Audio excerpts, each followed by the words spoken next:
Hey guys, it's Brody with Mountain Archery. 2026 Hoyts are here, and we have saved the Mac Daddy for last. RX-10 Ultra is here. So, brand new RX-10 Ultra as compared to RX-9 of yesteryear. Not a ton of differences, to be honest, but there is one big difference. I guess two. Brand new colors. Brand new colors. This one in particular is the all new Sandstorm. Not Sandstone, Sandstorm.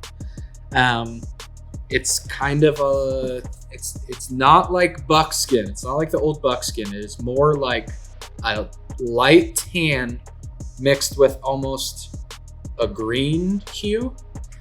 It's definitely a unique color. You can definitely tell Hoyt was messing with swatches and trying to find one that was really unique.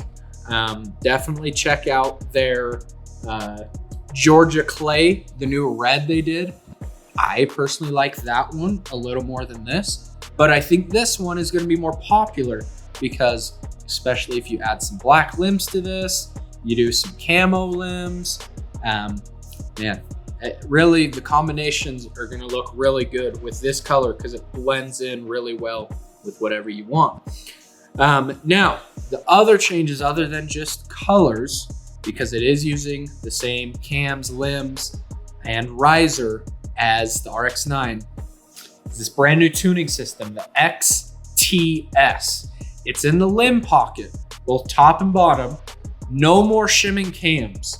I believe if you want, you still have the ability to shim cams, but with just an Allen wrench and no bow press required, you can shim these limbs forward and backward just barely, just minute enough to be able to paper tune, or I know a lot of guys like to broadhead tune with this kind of tuning systems.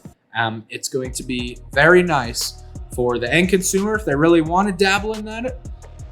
But for the guys in the shop, it's going to be way more efficient. We're going to get your bows super tuned in faster and more efficient. So this is really all that you could have asked them to do. Now, if I was being really picky and I said my opinion a little more in the regular RX-10 video, so you can check that out, I really wish they would have done a new riser. This will be 5 years on the same carbon riser. But that being said, I can't be too picky because if you haven't shot one of these, they are the most dead bow on the planet. I don't think that can be argued with very much. There's a lot of dead in hand bows out there. I think these are top tier, especially for being a carbon lighter weight riser.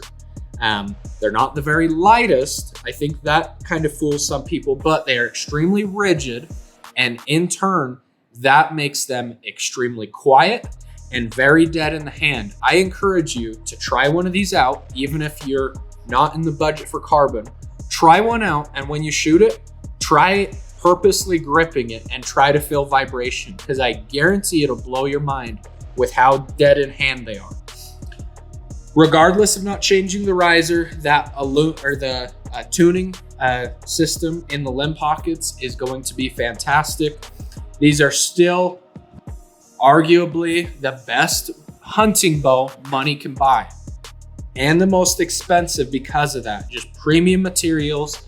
They also, last year, the RX-9 and now the 10, as compared to like the 8 or the 7, they did shorten up the brace height a little bit and change up this new HBX Gen 4 cam.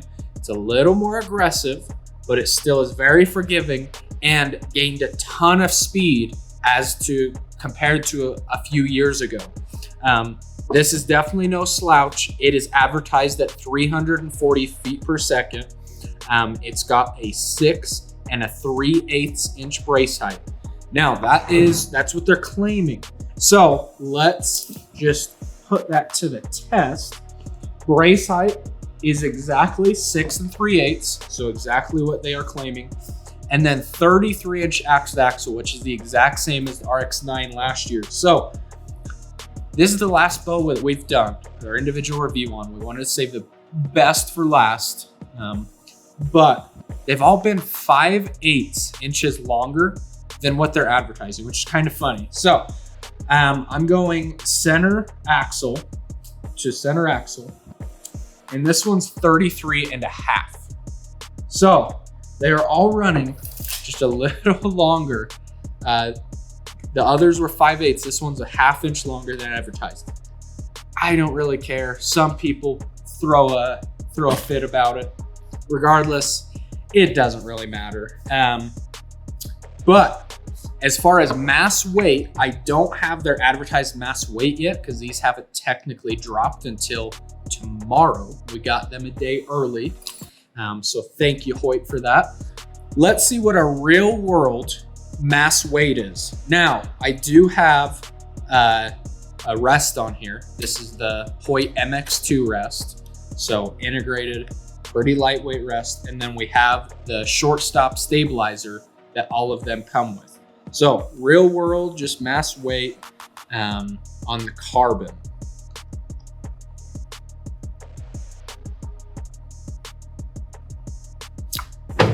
It's bouncing right at 4.8, 4.9 pounds. Honestly, as far as real world weight, this is a very lightweight bow for what you're getting. 33.5 inch bow with this kind of specs. Yeah, 4.8, 4.9 pounds with the rest, with a stabilizer. I'd say it's pretty dang good, to be honest. But as far as that goes, real world speed test. Let's jump over to the chronograph and see what the RX-10 Ultra is made of. All right, guys, last but not least, real world speed test 2026 carbon RX-10 Ultra from Hoyt. All the others, straight out of the box, have been heavy. Now, every company the past few years has been coming in heavy, so it's not a huge deal as far as what the draw weight is, but we're gonna test it and try to put it as close to 70 as we can. It feels stiff. It feels like it's gonna be heavy. 73, it's coming in heavy.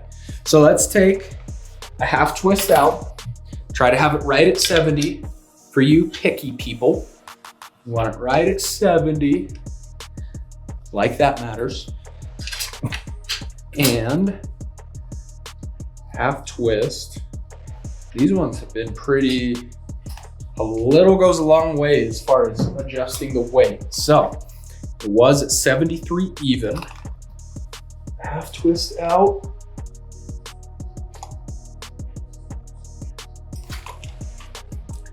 $71. Let's go 1/365th of a twist out.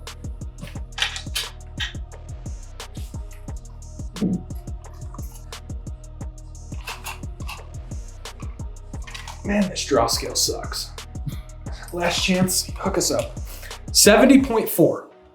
More than half. Yeah. 70.4. I don't care if you're mad about that. It's 29-inch draw, 70.4 pounds, and then we got a Victory Rip TKO that weighs 460 grains on the dot. We're gonna get a real world speed test. We got the drop weight rest on here. Let's see what she's made of.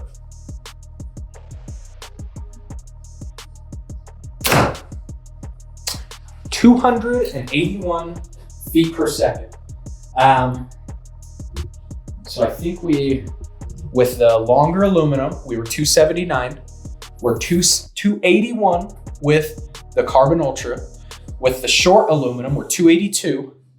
And with the short carbon, we're 283, if I remember right. You'll have to watch the other videos and check that. But, I mean, they're all right there. They're using the same cam. They're all pretty much the same brace height. That shorter carbon is a little faster, but it also has a touch shorter brace height. It was like measured right at 6 inches. But like I said, this is the Mac Daddy RX-10 Ultra. This is gonna be really great speed for 29-inch draw, 70 pounds, 460 grain arrow. If you're above 280, I love that. That would be my exact hunting setup personally. It's honestly really smooth, very solid back wall. It is so dead and quiet, so dead in hand. There's absolutely no vibe in this. If I was being really picky, of course I would have wanted a different riser. It's just aesthetic. This is how much better can they do? Man, it's being really picky at this point. Guys, 2026 RX-10 Ultra. If you can stop in here at Mountain Archery in Rexburg, Idaho, please stop on in.